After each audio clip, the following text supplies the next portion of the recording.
This summer, meet the magical mermaids at VGP Marine Kingdom from April 12th to May 31st, 2024. Sivan ஹனுமாரா மாறி ராமருக்கு கடைசி வரைக்கும் சேவை செஞ்சாரு. என் வாழ்நாளோட அர்ப்பணமே ராம சேவை தான். இப்போ ராமரோட பக்தர், விஷ்ணுவோட பக்தர் அப்படின்னு ஹனுமாரை பார்த்தாரோ, ஹனுமார் சிவனோட ரூபம்.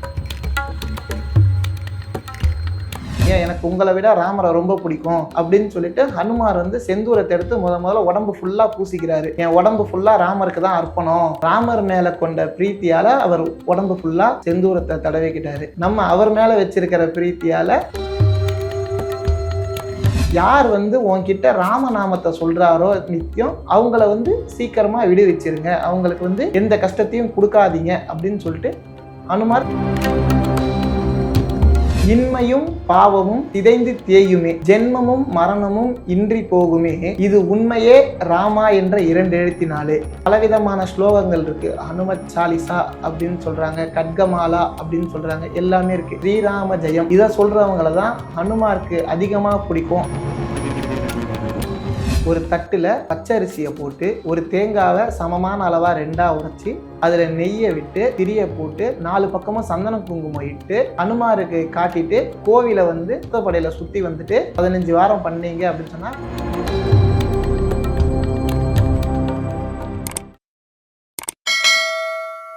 எந்த ரூபத்துல இருக்கக்கூடிய ஆஞ்சநேயரை வீட்டுல வச்சு வழிபடலாம்?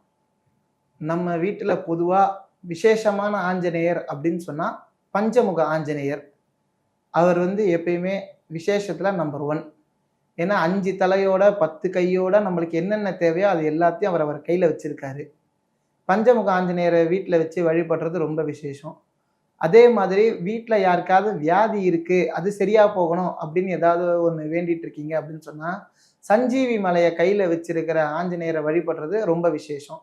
அது எல்லா வியாதியையும் குணப்படுத்தும் அப்படின்னு சொல்லி பெரியவா சொல்லியிருக்கா எல்லாருமே. ஆஞ்சநேயர் மற்ற ரூபங்கள்லயும் இருக்காங்க, அவரை எப்படி வழிபடலாம்? உதாரணமா பாத்தீங்கன்னா பக்த ஆஞ்சநேயர் இருக்காங்க, அது மட்டும் இல்லாம ருத்ர ஆஞ்சநேயர் இருக்காங்க. இவங்க எல்லாரையுமே எப்படி வழிபடுறது? நம்ம ஹிந்து தர்மத்துல 30 முக்கோடி தேவர்கள் இருக்காங்க அப்படின்னு நம்ம சொல்றோம். இந்த 30 முக்கோடி தேவர்கள் யாரு அப்படின்னு கேட்டீங்கன்னா, நம்மளுக்கு எந்த ரூபத்துல அந்த சுவாமி வேணும் அப்படின்னு சொல்லிட்டு நம்ம வேண்டிக்கிறோமோ அந்த ரூபத்துல அந்த சுவாமி வரப்போறாரு. உதாரணத்துக்கு வீர ஆஞ்சநேயர் அப்படின்னு ஒருத்தர் இருக்காரு. நம்ம அவரை வழிபட்டோம் அப்படின்னு சொன்னா எதிரிகளை ஈஸியா வெல்லலாம். ஏன்னா வீர ஆஞ்சநேயர் கையில கத்தி, கதை, அங்குசம் எல்லாத்தையும் வச்சுட்டு ரெடியா நிக்கிறாரு நம்மளை காப்பாத்துறதுக்காக. இல்ல நம்மளுக்கு பிள்ளை வரம் வேணும், குழந்தை பிறக்கணும் அப்படின்னு சொன்னா பால ஆஞ்சநேயர்னு ஒருத்தர் இருக்காரு, அவரை வழிபடணும். அவரை வழிபட்டா நம்மளுக்கு பால ஆஞ்சநேயரா கூப்பிட்டோம்னா ஆஞ்சநேயர் பால ஆஞ்சநேயரா வருவாரு. இல்ல எதுவும் வேண்டாம், எனக்கு மன அமைதி வேணும் அப்படின்னு சொல்லும் போது கையை கும்பிடுற நிலையில வச்சிருக்க பக்த ஆஞ்சநேயரை நம்ம வழிபடலாம். நம்ம பக்த ஆஞ்சநேயரை வழிபடும் போது நம்மளுக்கு மனசுல நிம்மதி வரும். நிம்மதி வந்துட்டாலே நம்ம வாழ்க்கையில எல்லாமே பின்னாடியே வந்துடும். இதுல ரொம்ப விசேஷமானது பக்த ஆஞ்சநேயரை வழிபடுறது. திருமணம் சம்பந்தமா வேண்டிக்கிறவங்க ஹனுமன் கிட்ட எந்த மாதிரியான வேண்டுதலை வைக்கலாம்? திருமணத்துக்காக காத்திருக்கிறவங்க ஹனுமாருக்கு அரிசியில தேங்காவை வச்சு விளக்கேத்துறது அப்படின்னு ஒரு சம்பிரதாயம் இருக்கு. ஒரு தட்டுல பச்சரிசியை போட்டு ஒரு தேங்காவை சமமான அளவா 2ஆ உடைச்சி அதுல நெய்யை விட்டு திரிய போட்டு 4 பக்கமும் சந்தன குங்குமம் இட்டு அதை ஏத்தி உங்க கையாலேயே ஏத்தி ஹனுமாருக்கு காட்டிட்டு கோவில ஒரு 3, 5, 9 அந்த மாதிரி ஒத்தப்படையில சுத்தி அந்த கோவில்லையே அதை வச்சுட்டு வந்துடலாம். அப்படி ஒரு 11 வாரத்துல இருந்து 15 வாரம் பண்ணீங்க அப்படின்னு சொன்னா 15ஆவது வாரம் முடியறதுக்குள்ள முக்காவாசி கல்யாணம் கன்ஃபார்ம் நிச்சயமாயிடும் இல்லையா? நிறைய பேருக்கு 15 வாரத்துல கல்யாணம் முடிஞ்சவங்கலாம் இருக்காங்க. நான் என்னுடைய பக்தர்களுக்கு நான் நிறைய பேருக்கு இதை சொல்லியிருக்கேன். அவங்க இதை பண்ணி அவங்க நிறைய பேருக்கு கல்யாணம் ஆகி அவங்க திரும்பி எனக்கு ஃபோன் பண்ணி நேர்லலாம் கூட சொன்னாங்க, இந்த மாதிரி நீங்க சொன்ன பரிகாரத்தை பண்ணோம், தேங்காயில விளக்கேற்றி வச்சோம், கல்யாணம் ஆயிடுச்சு அப்படின்லாம் நிறைய பேர் சொல்லியிருக்காங்க. இதை நீங்க கன்ஃபார்மா ஃபாலோ பண்ணலாம். இதை ஆஞ்சநேயரை ருத்ர ரூபம் அப்படின்னு சொல்லுவாங்க, சிவாம்சம் அப்படின்னு சொல்லுவாங்க. அப்படிப்பட்ட ருத்ரமூர்த்திய வீட்டுல வச்சு வழிபடலாமா?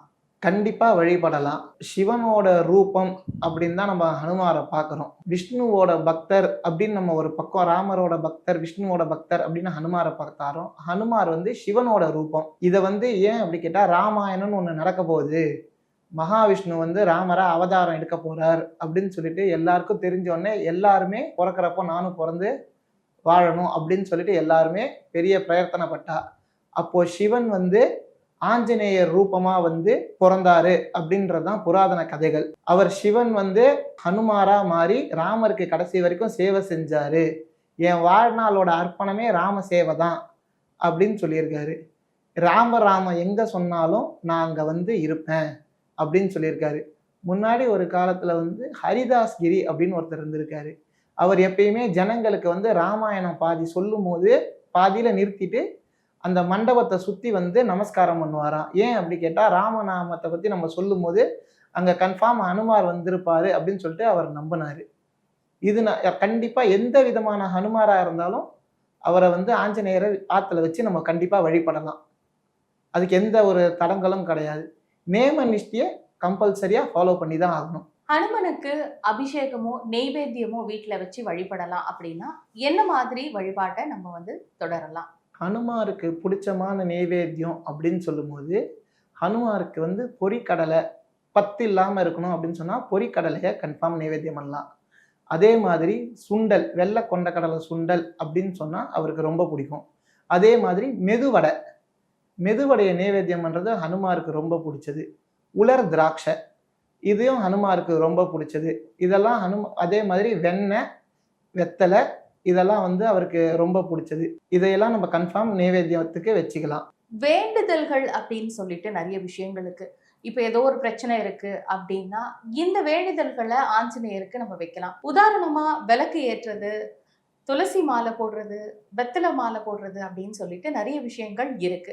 ஆஞ்சநேயருக்கு வெற்றிலை மாலையும் துளசி மாலையும் போடுவாங்க, வடமாலை சாத்துவாங்க. வேற என்னதெல்லாம் விசேஷமா இருக்கு? வேற என்னெல்லாம் அவருக்கு பயன்படுத்தலாம்? நம்ம விசேஷமா சொல்றது வந்து ஆஞ்சநேயருக்கு வந்து உலர்ந்த திராட்சை வந்து ரொம்ப பிடிக்கும் அப்படின்னு சொல்லிட்டு சொல்லியிருக்கா. உலர்ந்த திராட்சையை வந்து நம்ம நைவேத்தியமாவோ பண்ணலாம். மாலையா உங்களுக்கு கட்ட வரும் அப்படின்னு சொன்னா கொண்டக்கடலை மாலை மாதிரி திராட்சை, உலர் திராட்சையில மாலை பண்ணி ஹனுமாருக்கு போறது ரொம்ப விசேஷம். அதே மாதிரி வட மாலை மாதிரியே தேங்காய், முழு தேங்காய் இருக்கு பாத்தீங்களா, அந்த முழு தேங்காயில நம்ம ஒத்த படையில வரா மாதிரி 11, 21, 9 இந்த மாதிரி ஒத்த படையில வர மாலையை தேங்காயில, முழு தேங்காயில அந்த நார்ல வந்து கோத்து அதை நம்ம ஹனுமாருக்கு போடலாம். இந்த முழு தேங்காயில என்ன விசேஷம் அப்படின்னு கேட்டீங்கன்னா, அதுக்குள்ள இருக்க தண்ணி இயற்கையா உருவானது. எந்த ஒரு கள்ளங்கபடம் இல்லாம நம்ம வாழ்க்கையில முன்னேறணும் அப்படின்னு சொன்னா, எதிரி இல்லாம பியூரா முன்னேறணும், ஆப்போசிட்டா யாருமே வரக்கூடாது அப்படின்னு சொல்லும்போது அவருக்கு நீங்க முழு தேங்காயில மாலையா போட்டீங்கன்னா அது வந்து நினைச்ச காரியத்துக்கு வெற்றிக்கான வழியை அது தரும். குறைஞ்சபட்சம் 11 வாரம் இதை 11 தேங்காய் இட்டு 11 வாரம் போட்டிங்கன்னா தடை இல்லாம, ஒரு வாரம் விட்டு அடுத்த வாரம் போடுறோம் அப்படிலாம் போடாம நீங்க நினைச்ச காரியத்துக்கு அதை தேங்காய் மாலையை போட்டீங்க அப்படின்னு சொன்னா ரொம்ப விசேஷம். 11 வாரம் 11 தேங்காய் போடுறது ரொம்ப விசேஷம். இதை நீங்க தடை இல்லாம பண்ணிட்டீங்க அப்படின்னு சொன்னாலே நீங்க என்ன காரியம் நினைச்சு பண்றீங்களோ அதுக்கான பலன் கண்டிப்பா கிடைக்கும். நம்ம வந்து இந்த 11 வாரம் இதை போடும்போது சில சமயம் இந்த வீட்டுக்கு விளக்கு, உடம்பு சரியில்லை, இந்த மாதிரி யாருக்காவது லேடிஸ்க்கு உடம்பு சரியில்லை அந்த மாதிரி வந்ததுன்னா அவங்களோட பொண்ணோ இல்லை பையனோ யாருக்காக வேண்டிக்கிறீங்களோ அவங்களே கூட டைரக்டா இதை பண்ணிடலாம். தடை இல்லாம பாத்துக்கிறது. ஏன்னா அவங்க பேரை சொல்லி தான் போட போறோம். அவங்களுக்கான எந்த தடையும் வராம இருக்கணும் அப்படின்னு சொன்னா அவங்களே கூட போய் போடலாம். பையனுக்காக அம்மா போடுற மாதிரி அம்மாக்காக பையனும் வந்து போடலாம், ஒன்றும் தப்பு கிடையாது. சந்தன காப்பு, தெந்தூரம், வெண்ணெய் காப்பு, இது ஏன் ஆஞ்சநேயருக்கு உகந்தது அப்படின்னு சொல்லப்படுது? சந்தனம், வெண்ணெய் இது ரெண்டுத்துக்கும் பொதுவாகவே ஒரு குணம் இருக்கு. முதல்ல நம்ம சந்தனத்தோட குணத்தை பத்தி பார்த்தோம்னா, சந்தனம் ஆட்டோமேட்டிக்கா சீக்கிரமாவே காஞ்சிரும், வெண்ணெய் ஆட்டோமேட்டிக்கா சீக்கிரம் உருகிரும். இந்த மாதிரியான தன்மை இது ரெண்டுத்துக்கும் தனித்தனியான தன்மை. நம்ம வந்து சந்தன காப்பை வந்து ஏன் ஹனுமாருக்கு போடுறோம் அப்படின்னு கேட்டிங்கன்னா, நம்ம உடம்புல வியாதி இருந்தா அது சீக்கிரமா சரியா போறதுக்கு தான் சந்தன காப்பை போடுறோம். அதே மாதிரி ஏன்னா அந்த சந்தனம் காயறதுக்குள்ள நம்மளோட வியாதி சரியா போயிடும் அப்படின்னு சொல்லிட்டு நம்புறாங்க. அதே மாதிரி வெண்ணெய் காப்பை ஏன் போடுறோம் அப்படின்னு கேட்டிங்கன்னா, வெண்ணெயை போட்டால் அனுமார் வந்து நார்மலாகவே சிவன் ஸ்வரூபம் அப்படிங்கிறதுனால அவர் எப்பயுமே உக்ரமான சூட்டில் தான் இருப்பார். அவரை குளிர்விக்கிறதுக்கு தான் நம்ம வெண்ணெய் காப்பு போடுறோம். அந்த வெண்ணெயை அனுமார் மேலே வச்ச உடனே கொஞ்ச நேரத்தில் அது உருகிடும். அப்படி அது உருகும் போது நம்மளோட கஷ்டமும் கரைஞ்சு போயிடும். உருகி கரையும் போது நம்மளோட கஷ்டமும் கரைஞ்சிரும் அப்படின்னு சொல்லிட்டு பெரியவா சொல்லியிருக்கா. அதே மாதிரி செந்தூரத்துக்கு ஒரு மகிமை இருக்கு. அதுக்கான ஒரு கதையும் இருக்கு. முதல்ல செந்தூரத்தை நெத்தியில வச்சது வந்து சீதா தேவி. ஏன் நீங்க செந்தூரத்தை வச்சிருக்கீங்க அப்படின்னு ஹனுமார் கேட்டப்போ, குங்குமம் வைக்காம ஏன் செந்தூரம் வச்சிருக்கீங்க அப்படின்னு கேட்கும்போது, அந்த சீதா தேவி சொன்ன பதில் என்ன அப்படி கேட்டா, எனக்கு வந்து யாரை நினைச்சு நம்ம செந்தூரத்தை நெத்தியில வைக்கிறோமோ அவங்க ரொம்ப நேரம் நம்ம மனசுக்குள்ளேயே இருப்பாங்க. ஏன்னா செந்தூரம் ஈஸியா நெத்தியில வச்சா எப்பயுமே அழிஞ்சிராது. வேர்த்து ஊத்தி அழிஞ்சிட்டா கூட அந்த வச்ச அச்சு அப்படியே இருக்கும். அதுதான் செந்தூரத்தோட ஃபர்ஸ்ட் மகிமை. அப்போ ஹனுமார் என்ன பண்றாரு அப்படி கேட்டா, நீங்க நெத்தியில மட்டும் தானே வைக்கிறீங்க, எனக்கு உங்களை விட ராமரை ரொம்ப பிடிக்கும் அப்படின்னு சொல்லிட்டு ஹனுமார் வந்து செந்தூரத்தை எடுத்து முதல்ல உடம்பு ஃபுல்லா பூசிக்கிறாரு. என் உடம்பு ஃபுல்லா ராமருக்கு தான் அர்ப்பணம், நீங்க நெத்தியில தானே வச்சிருக்கீங்க, நான் உடம்பு ஃபுல்லா தடவிக்கிறேன் அப்படின்னு சொல்லிட்டு அவர் உடல்ல முதல்ல தடவிக்கிட்டாரு. ராமர் மேல கொண்ட பிரீத்தியால அவர் உடம்பு ஃபுல்லா செந்தூரத்தை தடவிக்கிட்டாரு. நம்ம அவர் மேல வச்சிருக்கிற பிரீத்தியால நம்மளும் நெத்தியில செந்தூரத்தை வச்சுக்கிறோம். இதுல ஒரு முக்கியமான விஷயம் என்ன அப்படி கேட்டா, ஒருவேளை புருஷன் பொண்டாட்டிக்குள்ள அந்யோன்யம் இல்ல, அடிக்கடி சண்டை வருது அப்படின்னு சொன்னா, புருஷன் பொண்டாட்டி 2 பேரும் ரெகுலரா செந்தூரத்தை வச்சுக்கிட்டா அவங்களுக்குள்ள அந்யோன்யம் ஜாஸ்தி ஆகும் அப்படின்னு சொல்றாங்க. சனி தோஷம் இருக்கிறவங்க ஹனுமன் வழிபாட்டை தொடர்ந்து செய்யணும் அப்படின்னு சொல்லிட்டு சொல்றாங்க. அதற்கான காரணம் என்ன? அதாவது வந்து ராசிப்படி ஹனுமார் வந்து எப்பயுமே சனீஸ்வரரை ஜெயிச்சவர் அப்படின்னு சொல்லிட்டு நம்ம நம்புறோம். இதுக்கு ஒரு புராதன கதை இருக்கு. அது என்ன அப்படின்னு பார்த்தீங்கன்னா, எல்லாருக்குமே சனீஸ்வரர் வந்து சனி பீடை அப்படிங்கிறது வந்து பிடிச்சிதான் ஆகும். அப்போ ஹனுமாருக்கும் பிடிக்கிற காலங்கள் வந்தது. அப்போ வந்து அவர் சொல்றாரு, நீ ஒரு பெரிய பக்தன், உனக்கு டிஸ்டர்ப் இல்லாம நான் பிடிக்கணும் அப்படின்னு தான் நான் விருப்பப்படுறேன். உனக்கு எந்த விதமான பிரச்சனையும் இல்லாம நான் உன்னை பிடிக்கணும்னு நான் நினைக்கிறேன். உனக்கு நான் எங்க இருந்தா நீ பிரச்சனை இல்லாம உன் வேலையை ராம சேவைய பண்ணுவ அப்படின்னு சொல்லிட்டு கேட்கிறாரு. அப்போ ஹனுமார் சொல்றாரு, நான் என் காலில் வச்சேன்னா நீ என்னை விட பெரியவர், உன்னை நான் என் காலில் வைக்க முடியாது, என் கையில வைக்கலாம் அப்படின்னு பார்த்தா ராம சேவைக்கு தடங்கலா இருக்கும், நீங்க என் தலையில ஏறி உட்காந்துக்கோங்க, அதுதான் உங்களுக்கு கரெக்டான இடமா இருக்கும் அப்படின்னு சொல்லிட்டு ஹனுமார் சொல்றாரு. உடனே சனீஸ்வரரும் ஹனுமாரோட தலையில ஏறி உட்காந்துக்கிறாரு. ஹனுமாருக்கு வந்து நார்மலாவே ஒரு பவர் இருக்கும். எப்படின்னா, யாரோடையாவது கூட்டு சேர்ந்துட்டா அவரோட பலம் பல மடங்கா பெருசாயிரும். அப்படி சேரும்போது சனீஸ்வரரோட சேர்ந்து அவர் இன்னும் பயங்கரமா பெரிய பெரிய கல்லெல்லாம் தூக்க ஆரம்பிச்சிட்டாரு, பெரிய பெரிய வேலையெல்லாம் செய்ய ஆரம்பிச்சிட்டாருன்னே அவருக்கு சனீஸ்வரருக்கு இது ஒரு பிரச்சனை ஆயிடுச்சு. அப்போ 7.5 வருஷம் பிடிக்க வேண்டிய சனீஸ்வரர் 7.5 நாளிகையிலேயே அவரை விட்டு பிரிஞ்சு போயிட்டாரு. அப்போ பிரிஞ்சு போகும்போது அவர் சொல்றாரு, யாருக்கு நான் வந்து உன்ன மாதிரி சீக்கிரமா விடுபடணும் அப்படின்னு நீ நினைக்கிற அப்படின்னு கேட்குற. உடனே ஹனுமார் சொல்ற, யார் வந்து உன்கிட்ட ராமநாமத்தை சொல்றாரோ நித்தியம் அவங்கள வந்து சீக்கிரமா விடுவிச்சிருங்க, அவங்களுக்கு வந்து எந்த கஷ்டத்தையும் கொடுக்காதீங்க அப்படின்னு சொல்லிட்டு ஹனுமார் சனீஸ்வரர்கிட்ட சொல்லியிருக்காரு அப்படின்னு புராதன கதைகள்லாம் சொல்லுது. ஹனுமனை வழிபடுறதுக்கு ஸ்ரீராம ஜெயம் அப்படின்ற ஒரு வார்த்தை போதும் அப்படின்னு இருக்கு. இருந்தாலும் அவரை வழிபடுறதுக்கு ஏதாவது மந்திரம் இருக்கா? ஆஞ்சநேயாய நமஹா அப்படின்னு சொல்றவங்களை விட ஸ்ரீராமாய நமஹா, ஸ்ரீராம ஜெயம் இதை சொல்றவங்கள தான் ஹனுமாருக்கு அதிகமாக பிடிக்கும் அப்படின்னு சொல்லிட்டு ஹனுமாரே சொல்லியிருக்காரு.